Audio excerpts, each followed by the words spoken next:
I will start from cloud computing concepts, understand what Amazon services do, how they have organized their infrastructure in regions and zones.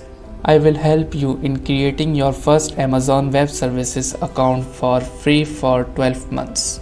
Cost is very important, so you will learn how to manage it. Quick review of Management Console is essential to start with Amazon Web Services. Also, you will learn how you can go live with your first static website with Amazon Web Services. Well, Amazon Web Services is also called AWS. This course is enough for you to start with Amazon's Web Services. Assume you have a company which have 500 employees. You need to manage employees' record for attendance, leave applications, documents, etc.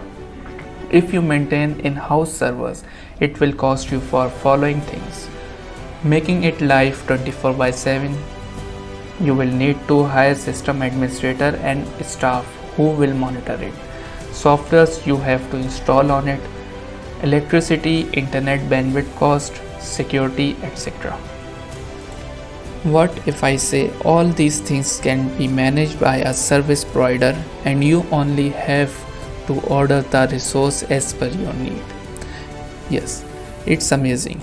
You just need to pay the rent of the resources according to your usage and does not require any upfront cost. This is called cloud computing.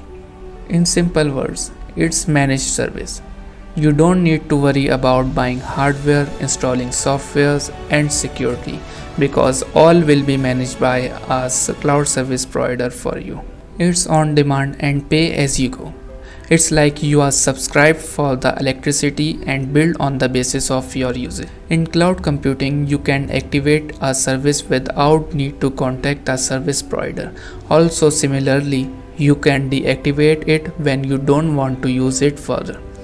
You will be billed on the basis of your usage. Broad network access. You can securely access it from anywhere over the internet using any type of devices including desktop, mobile, thin client, etc.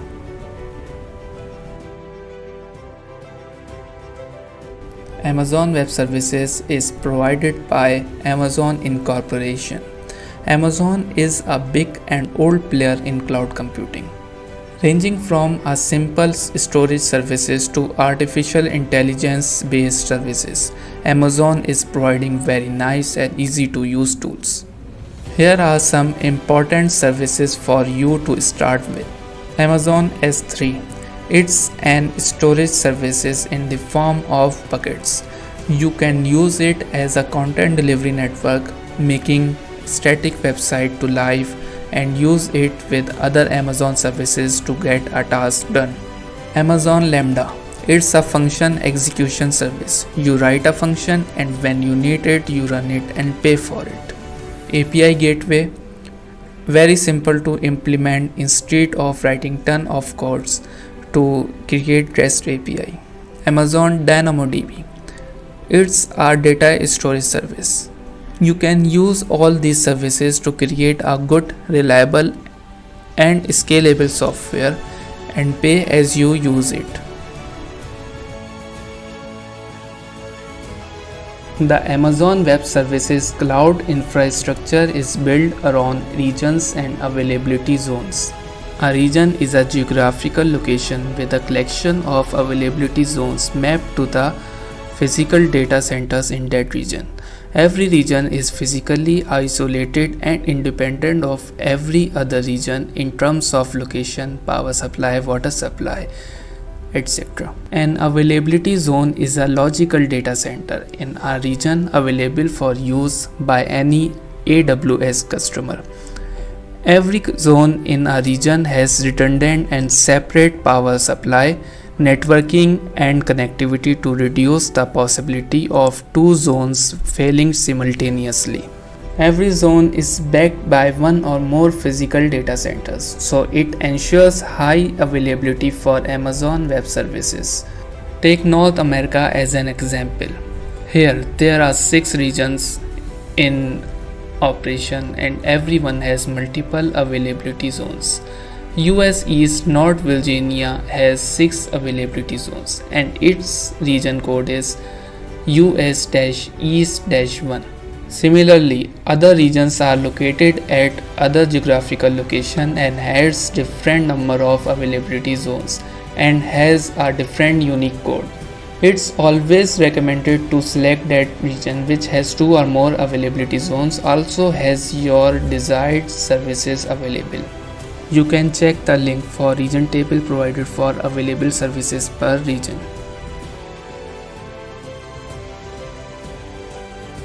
Amazon has set their pricing on the basis of resource usage and region. There is no minimum or setup fees. Amazon generates the bill at the end of the month. Let's take S3 to understand their pricing strategy. Here I am interested in US East North Virginia region. Storage pricing is based on how much data in gigabytes you store in S3. For 50 GB data, $1.15 per month will be the cost. Request pricing are basically like, hey, I need this file, which means when S3 get request of get, put, copy, paste and list, these price metrics will be applied. For 50,000 get request, $0.025 per month cost will be applied. Transfer data pricing is basically how much data transfer in or out from Amazon S3.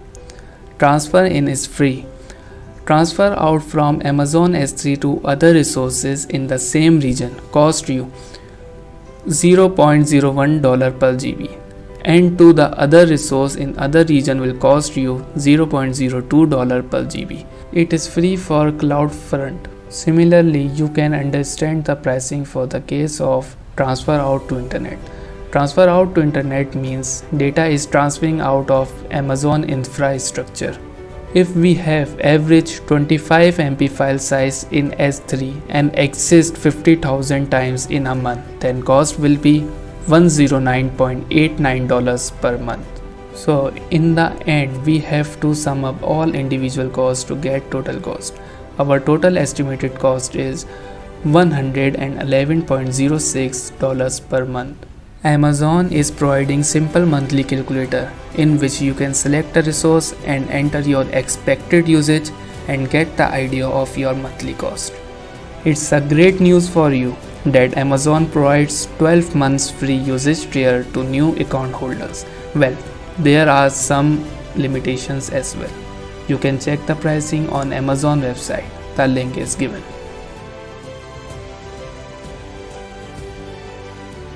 To create AWS account, we have to sign up using the given link. I am opening this link. You can see free tier details here. It is free for 12 months, but with some limitations. For Amazon EC2, 750 hours per month is free. For S3, 5 GB of standard storage is free in this package. Now, I am proceeding to create our first account. This is the sign up page. Here I have to enter my initial details about name, email and password.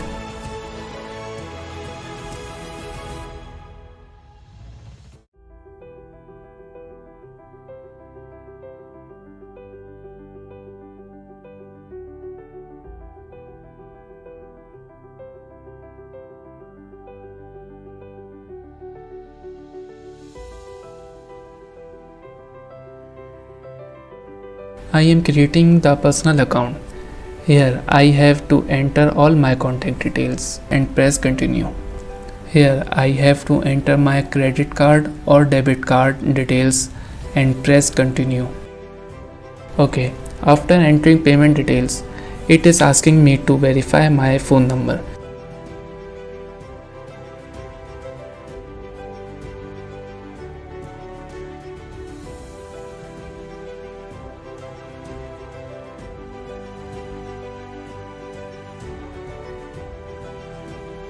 Now I have to wait for the call and type the PIN it is giving to me.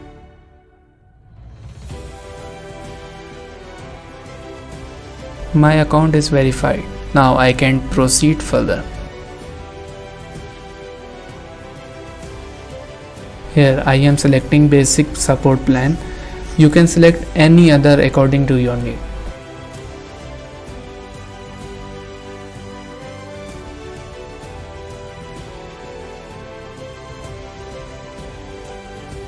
My account is successfully created. Now I can open Management Console.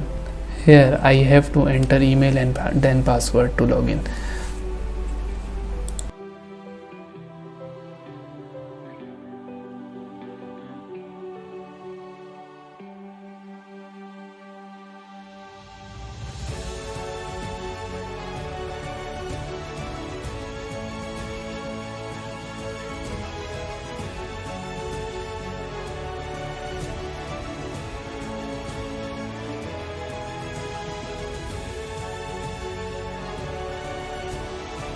This is AWS Management Console. You can see here there are many services.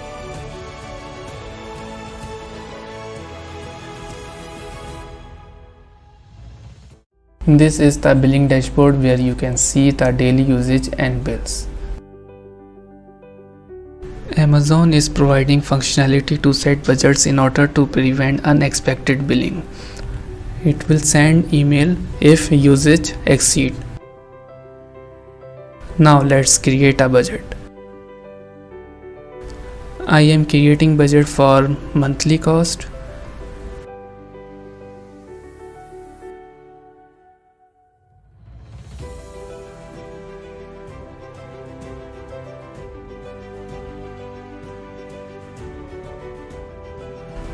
I am setting budget of $50. You can also refine your budgets for a specific factor as well. There are actual cost and forecast cost, so select actual cost.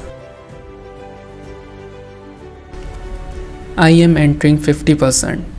It means when cost exceeds 50%, then it will send an email to my email address.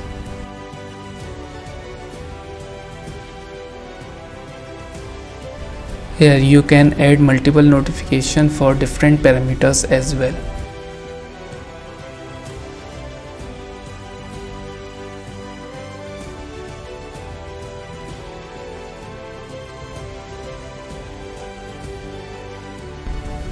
Here you can see my budget is created.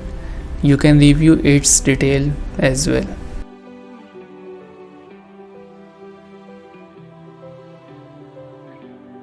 Running applications, delivering content to your users, hosting high traffic website and backing up documents and other stuff all required lot of storage, and need for more space is growing every day.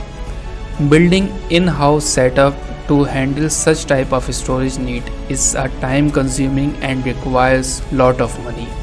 Amazon's simple storage service named as Amazon S3 provides safe and secure object storage. It's very easy. With the help of API and Amazon console, you can store your data and retrieve it when needed. Its capacity is too huge, which can be assumed as unlimited. In Amazon S3, you select your desired region, create a bucket in S3 with a unique bucket name and store the data. You can also make data public to internet, available to other Amazon resources and systems outside of Amazon infrastructure using Amazon SDK. You can also host websites and use it as a content delivery network. This is Amazon Management Console. There are many services which we can use. Under storage, S3 is the service which we will review in this lecture.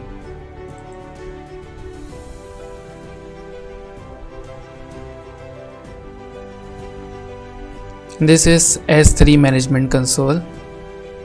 Here we can create a bucket, upload data to the bucket. Data can be any file, any photo file, document, anything else. in Amazon S3 terms, file is alternative to the object. So when we talk about object, it should be considered as a file which we will put in the bucket. We can also set up permissions to the objects in a bucket. Let's create a bucket.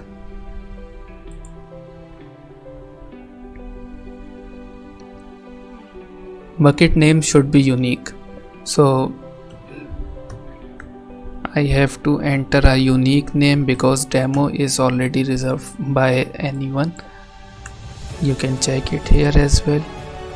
Bucket name already exists, so I have to make it unique for me. We can also change the region. We can also copy the permission from the existing bucket as well. There are 5 properties which we can set. Versioning is basically about, let's suppose you upload an object in the bucket and modify it and upload it again. If versioning is enabled, then it will retain copy of both uploads. I am enabling it so that we can check how it works. Server access logging is basically when anyone requests the object in Amazon S3, it will log about the time and different factors, different parameters basically. Tags can be used to track the cost against projects and other criterias. Object level logging is basically about when any user change the object, put the object and delete it, it will log that operation with the username.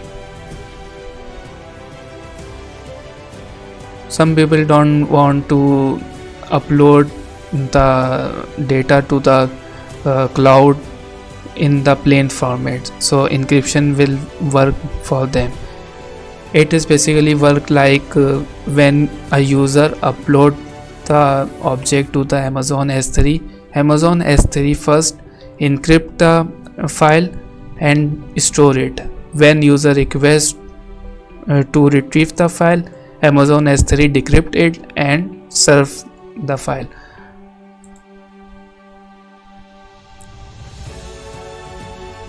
You can also add multiple accounts to set the different permissions to them as well. Here you can also make the bucket public to the internet. You can also grant access to Amazon S3 log delivery group to write to the bucket. It basically writes about the logging files.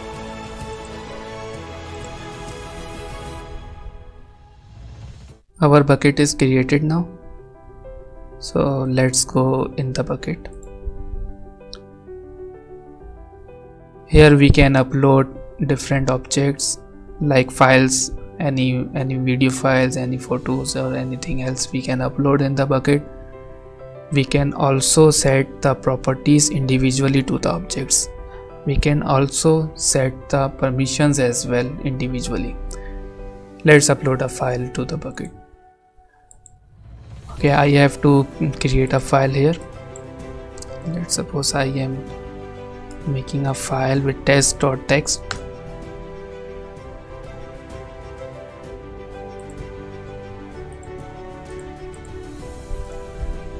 This is my first bucket, first file in bucket. Now I am drag and drop the file to the bucket. We can also set the account and permissions to this file as well for the other users. We can set the storage class. Every storage class has different performance factors and pricing as well. We can also enable the encryption for this file individually as well. Metadata is very important when you are setting this file for the public access. You can set the cache control, you can set the expires header and different things you can set here. Next, review and upload. Our file is uploaded. Open the file. You can see owner is the shows up, last modified date is here, e-tag, there is a link. Let's open the link. It is not opening because we did not set the public permission to the file, so we have to make them public. Now it is accessible on the URL.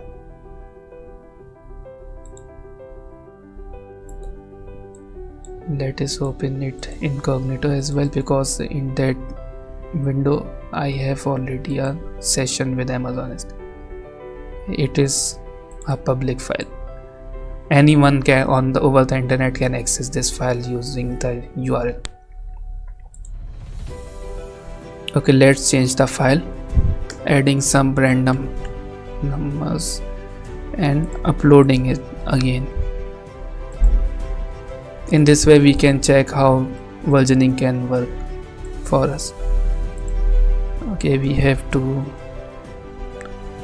we can set the permission here. We have already marked them public, so we can also set it public as well here.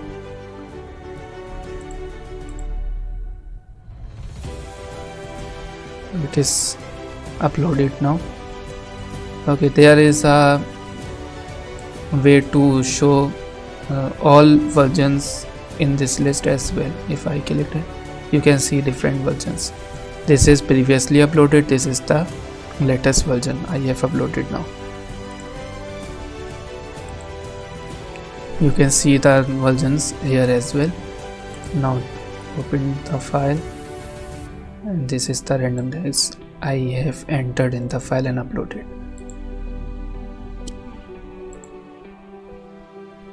There are different properties in the bucket as well. You can see advanced settings. We will cover these things in different lectures when we work on the relevant project. You can also create a folder. You can select the file and do some operations as well here. Make them public, change metadata, change encryption, storage class can be changed, download as, get size, 39 bytes is the size of the file. Okay, it's time to start deploying our first static website on Amazon S3. Amazon S3 is object storage built to store and retrieve any amount of data from anywhere. We can use Amazon S3 to host our static website. It can be used only for static website which don't need any server-side processing. Nowadays, REST API based websites are so common, which can be developed on an AngularJS and don't need any kind of server-side processing for HTML pages. APIs are deployed on servers, may be backed by Node.js, PHP or any other server-side scripting processor. To hosting the website on Amazon S3, we have to create a bucket for the website. Let's create it. Here, bucket name should be same as the host name you intend to use. In my case, I am using demo.showsup.net. It means that when I open the demo.showsup.net in the URL, the files will be served from this bucket. There is some settings which we will do it. to make it happen. We can use the region here. I don't need it. We can also copy the permissions from different bucket. I am not setting it at this time. I don't need to set any properties. Just make it next and create bucket. Our bucket is created. Let's open it.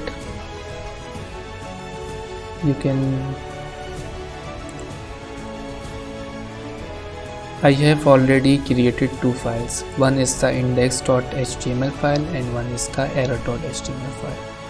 Index.html file will be served when the user, any visitor of my site enter the URL in the browser, and if he enters some invalid URL for my base URL, then it will serve the content from the error.html. This is the content in my HTML file. Similarly, error.html has this content. Now uploading it. Both file has to be uploaded. Next, just next, upload.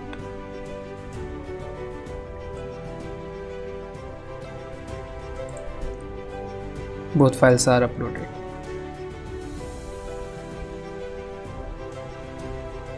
Now we have to go to properties. This property has to be set if we want to make the bucket as website hosting. Let's do it. This is the URL. If I open this URL, you can see that it must give in an error to me.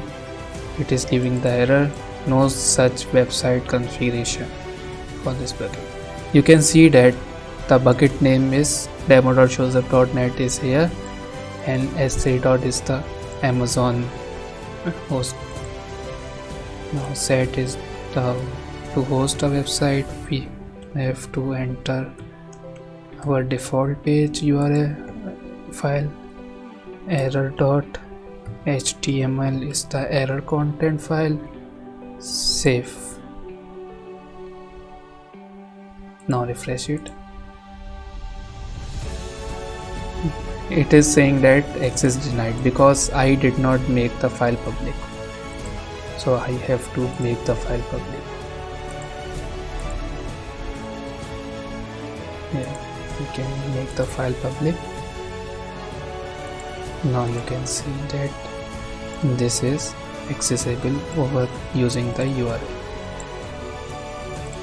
And if I enter invalid URL, then it will serve content from the error page. Like this is the error page content, you can see. To configure domain name, you have to add a CNAME record in your DNS records, and it should be pointed to Amazon S3 bucket hostname. I will show you setting it for demo.showsup.net. You can set it for www using the same method. Demo.showsup.net is my intended domain name. I want to set it to this website. This is the networking panel of DigitalOcean because showsup.net is already set it with DigitalOcean in my case. If you have a domain which is set up with GoDaddy, Amazon or any domain name provider, you can use their DNS record manager. Here we have to create the CNAME record. Demo.showsup.net must be pointed to the DigitalOcean hostname.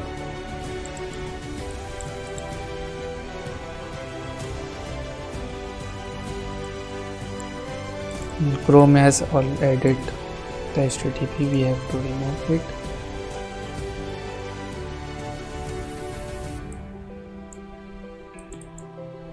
I am setting minimum TTL.